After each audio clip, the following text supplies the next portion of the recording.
because there was a shortage of masks, what they were doing is that they were putting them in an oven, okay, right below melting temperature to kind of cook them for 6 or 8 hours to kind of salvage the masks so that they could be reused. It just it was crazy what people the were. specs were stupid, and it completely lost me right out the gate. Because some of the times they'd come up and said, "Well, we don't want it made in China. We want it made in Korea, or it has to be made in the U.S."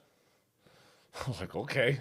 Can you change the box? Made in the USA? Literally, that's what we would do. But in order to have it made in the USA, you has to literally be all it has to be is be assembled in the U.S. So they would literally ship it to us in just a plastic package. Right, and then you'd box and then the boxes, then they'd ship us a box that said made in the U.S., all and the flattened. media would glorify these And we would companies just that were assembling masks. Look, put the they're box helping together, out. put it inside the box, say it was assembled in the U.S., and hand it to them. There you go, made in the USA.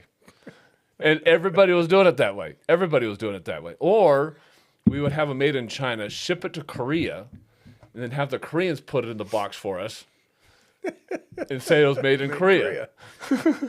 It's all still made in China because there's no factories anyplace else. There's no factories in the United States that make masks. There's no factories in Korea that made masks. It's all made in China, everywhere. China's the only place that had factories. And particularly for the prices they want, because they wanted them dirt cheap. And a lot of us suppliers are saying, you guys are gouging us because you were selling us an N95 was 7 cents a mask before COVID. Now it's $1 a mask. We're like, that's what China's charging us for. So they're the ones gouging the rest of the freaking world. Right. Because we were putting 10, 15 cents, 20 cents on it per mask, and it's coming out of China, 75, $1 a mask. They're making freaking bank over there. Right.